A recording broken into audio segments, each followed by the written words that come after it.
नमस्कार, मैं श्रीकांत चौहान आप सभी का ट्रेड टॉक के पॉडकास्ट में स्वागत करता हूं। सबसे पहले हम ग्लोबल मार्केट्स देखेंगे क्योंकि वहां पे कई सारे डेवलपमेंट्स हुए हैं और वो हमारे इमर्जिंग मार्केट्स के लिए पॉजिटिव है। उसके बाद हम कुछ स्टॉक्स के ऊपर, सेक्टर्स के ऊपर और साथ ही साथ निफ्टी और बैंक निफ्टी के ऊपर भी डिस्कशन करेंगे। लेकिन अगर हम ग्लोबल मार्केट्स को देखें तो वहाँ पे जितने भी डेटा पॉइंट्स निकल के आए हैं जॉब ओपनिंग से रिलेटेड या आज जो इम्पॉर्टेंट डेटा आने वाला है एम्प्लॉयमेंट रिलेटेड, वहाँ पे हमें लगता है कि जो डेटा पॉइंट्स है वो आने वाले दिनों में फेड के लिए एक इंडिकेटर्स रहेंगे कि वो जो अपने दरों में बढ़ोतरी कर रहे हैं उसमें पॉज लें और इसी वजह से इमर्जिंग मार्केट्स के लिए ये डेटा पॉइंट्स पॉजिटिव बन सकते हैं। और इसी वजह से हमने देखा कि कल यूएस मार्केट्स में यानी कि इक्विटी मार्केट्स में अच्छी तेज़ी देखी और साथ ही साथ आज एशियन मार्केट्स में भी हम एक अपवर्ड एक्टिविटी देख रहे हैं। लेकिन अगर हम हमारे एफआईज की एक्टिविटी को अगर देखते हैं तो वो कंसिस्टेंटली हमारे मार्केट्स में बिकवाली कर रहे हैं। दे सोल्ड ओवर 17,000 करोड़ यानी 17,000 करोड़ की सेलिंग की है इस महीने में। बट डोमेस्टिक इंस्टीट्यूशंस की तरफ से हमने ऑलमोस्ट उतनी ही खरीदारी देखी है। इनफैक्ट उससे थोड़ा ज़्यादा ही उन्होंने खरीदा है, 19,000 करोड़ के करीब की उन्होंने खरीदारी कर ली है और इसी वजह से हमने मार्केट्स में एक muted sort of sell off देखा। मार्केट गिरा है लेकिन मार्केट का जो गिरने का पेस है वो काफ़ी स्लो है।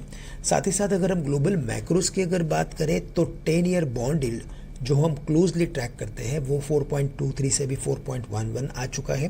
और आपको पता है कि ये बॉन्ड यील्ड गिरने से हमें एक फ़ायदा होता है कि जो एफआईएस की बिकवाली होती है वो कम हो जाती है या तो शायद एफआईएस की खरीदारी की शुरुआत होती है।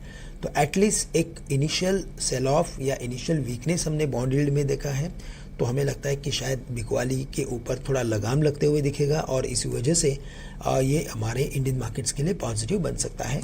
डॉलर इंडेक्स 103.5 के करीब है, ये भी हमारे लिए पॉजिटिव है।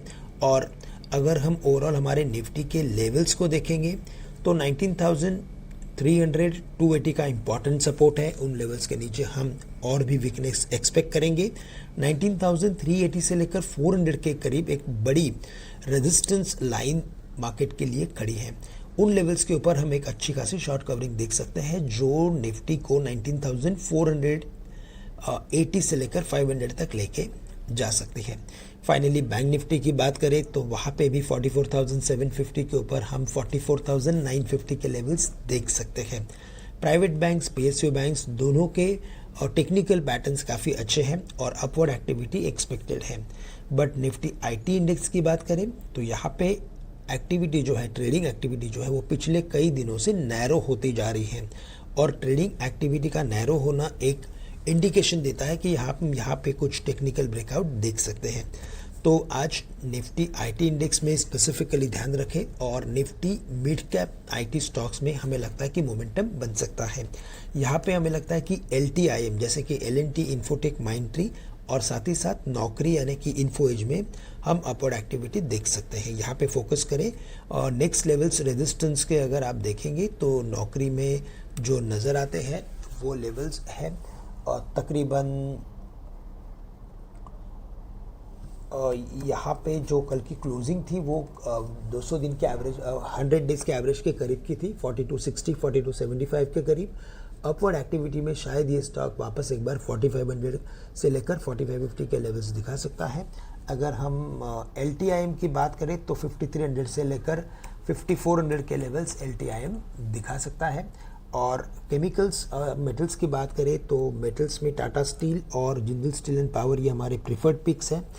केमिकल्स में हमें लगता है कि नवीन फ्लोरिन के साथ साथ एसआरएफ के ऊपर फोकस करना ज़रूरी है।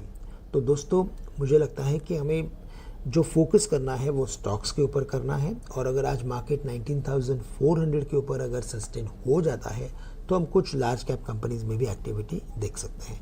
तो दोस्तों आज के लिए बस इतना ही। आप सभी से मैं आज के लिए विदा लेता हूँ। धन्यवाद।